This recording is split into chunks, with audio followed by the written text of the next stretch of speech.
Hello friends, I hope that you've been well. In today's video, I will be taking you through the process of me working on some portrait studies, specifically focusing on values.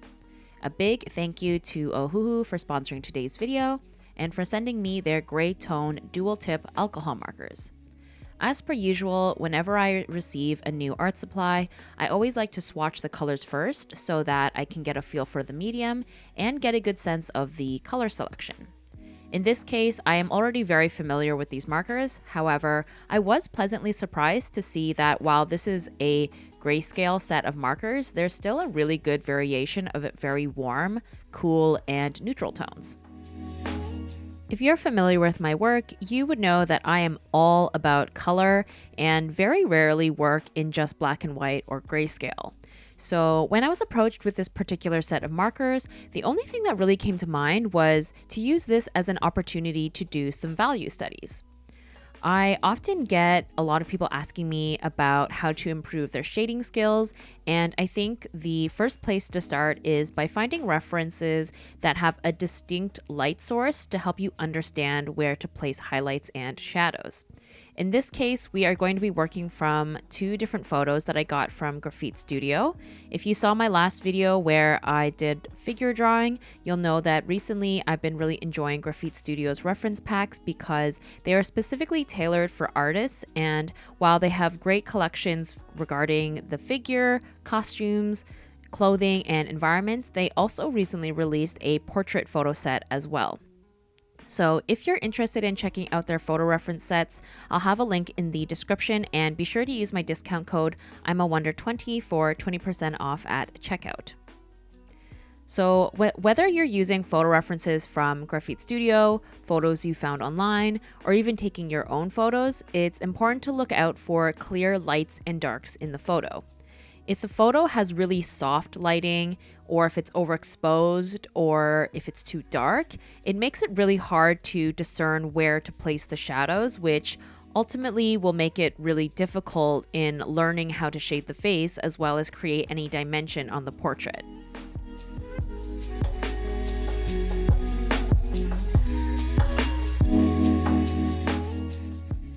So with this photo that I'm working from here, you can see that the light is clearly coming from the right side, which casts a lot of shadows on the left side of her face and torso. Admittedly, I find I have a tendency to be a bit too apprehensive of going too dark too early, so you'll see that during the process, I end up having to do several passes over the shadow areas. And you can see the shadow marker that I'd used on this first pass ended up being basically the same value as the lighter side of the figure, and that was something that I think was a result of me not testing the markers on this particular sketchbook paper, because the thing about the swatch sheet is that that is a different type of paper than the paper in the sketchbook. So the markers will behave and react a little bit differently depending on the paper that you're using. But in any case, to try and help encourage myself to be a bit bolder with my values, I ended up coloring in her really dark eyes early on, because I find that when you have a very dark value as a point of reference in the drawing, it helps put the values into perspective. Because when you're mainly only seeing the white of the paper surrounding the drawing that you're working on, all of the values that you put down seem so much darker in comparison than they actually are. And so when you finally put down some significantly darker values, everything else ends up looking really washed out.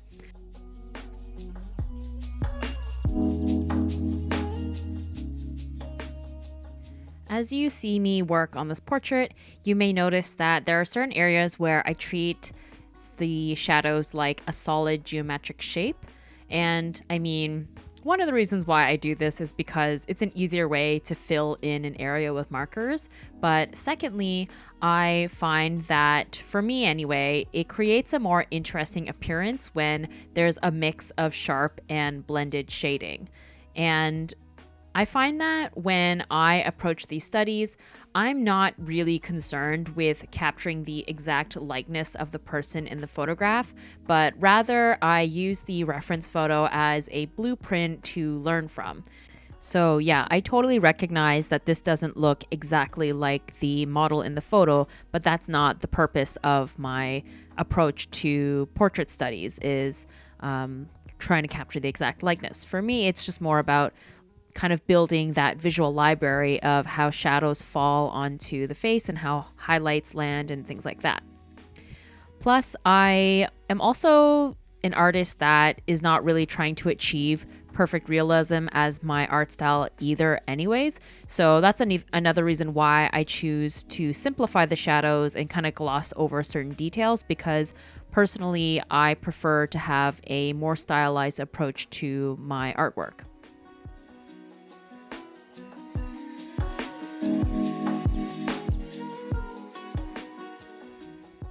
And if you find that you're having a difficult time breaking down the shadows into solid shapes, you can use a photo editor app or program to kind of adjust the photo reference to make things easier for you. So what you can do is you can bring the photo into Photoshop or any kind of, I'm sure there's lots of free photo editing apps that you could use as well if you don't have Photoshop.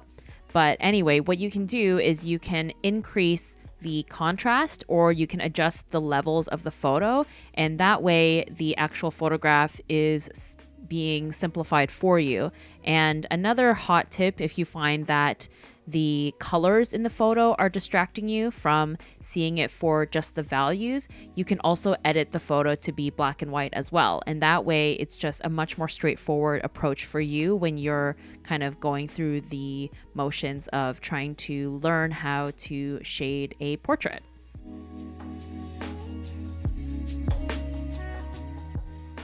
And after all that being said, I ended up adding in a bit of color anyways with some colored pencils. I had totally went into this portrait study with the intentions of only using markers and keeping it black and white, but sometimes the heart just wants what it wants and you just gotta go with the flow. And I said this in my previous YouTube video as well, but when I was working on this, I was still feeling quite rusty, and so overall I just wasn't very satisfied with how the portrait was coming along with markers alone. And so I think that bringing in the subtle color and textures with the pencils helped bring in some more interest to the portrait. I really like the little pops of pink and blue and the just giving the portrait a little bit more life, I felt like. And even still, I'm not entirely happy with the outcome in the end, but thankfully this was just meant to be for value studying purposes. So ultimately, the time and art supplies that went into making this totally served its purpose in the end.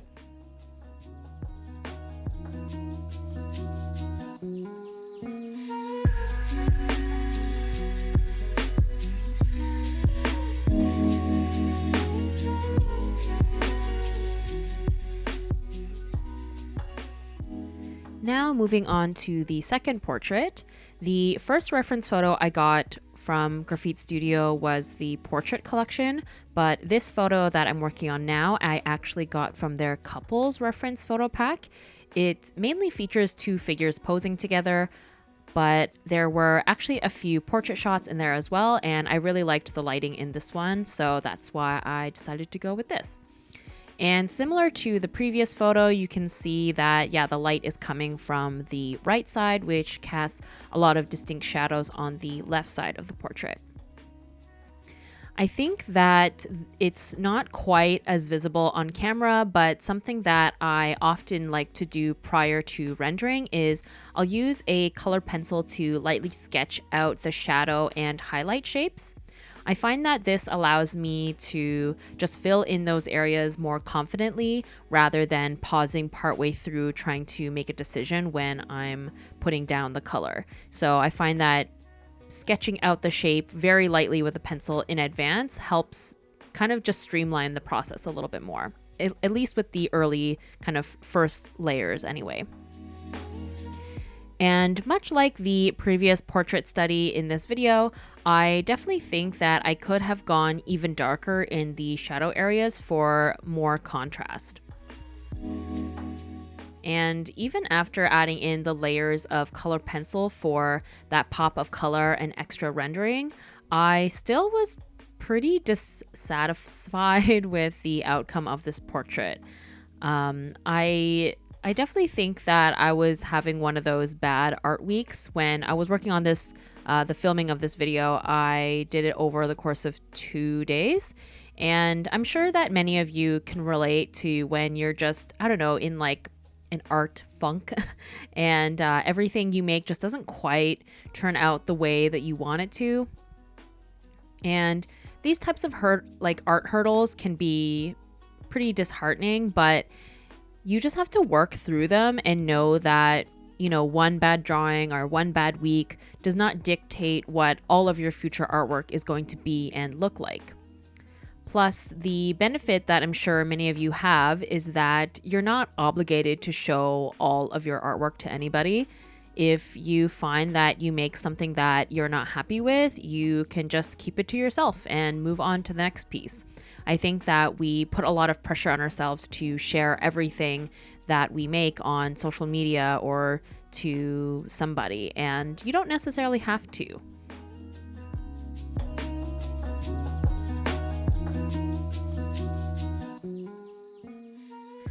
However, if you are someone like me who is in a position where making art is part of your career, and so, you know, me filming this video and having a deadline to fulfill, I really didn't have as much of a choice but to put it out here for the public.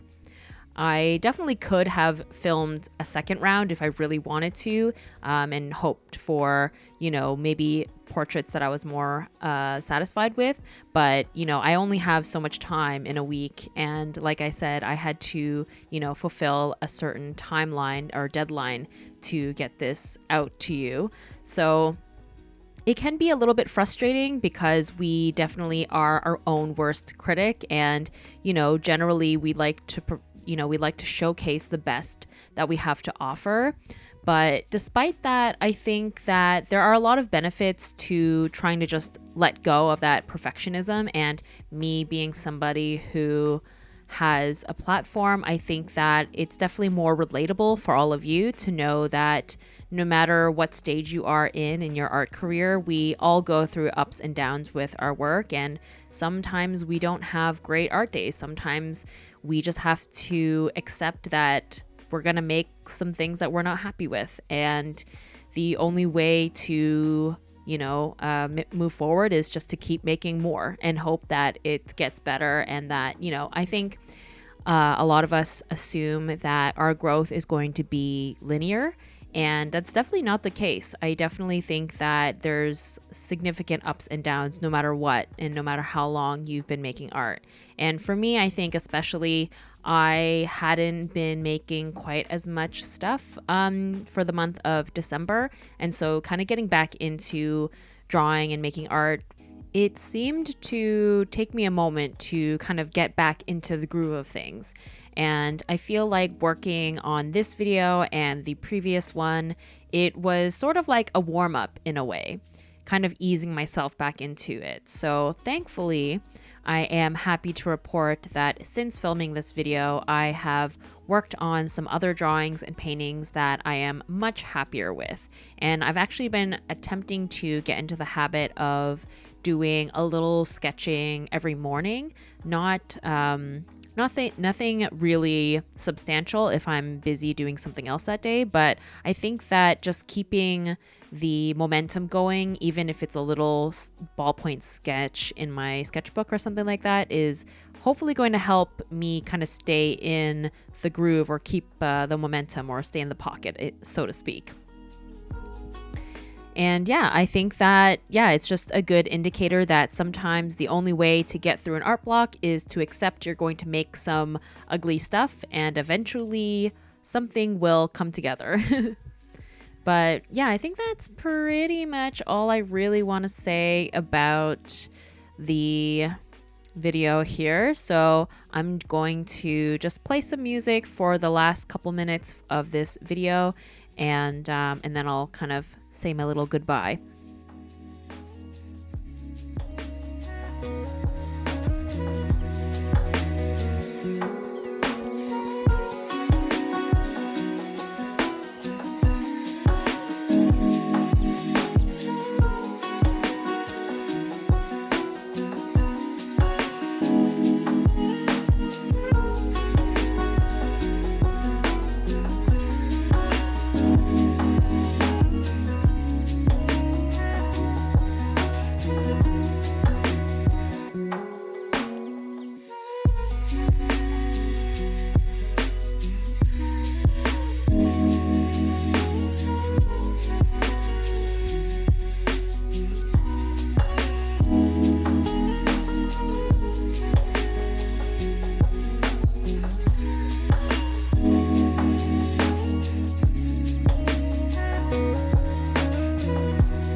And yeah, that concludes today's video. I hope that you found some little tidbits of advice, and that if you are interested in checking out Graphite Studio, I'll have the link and my coupon code in the description down below. Thank you again to Ohuhu for sponsoring today's video and for being a longtime supporter of my channel now. And thank you for watching. I hope that you have an amazing day or evening wherever you're at, and I'll see you in the next one. Bye!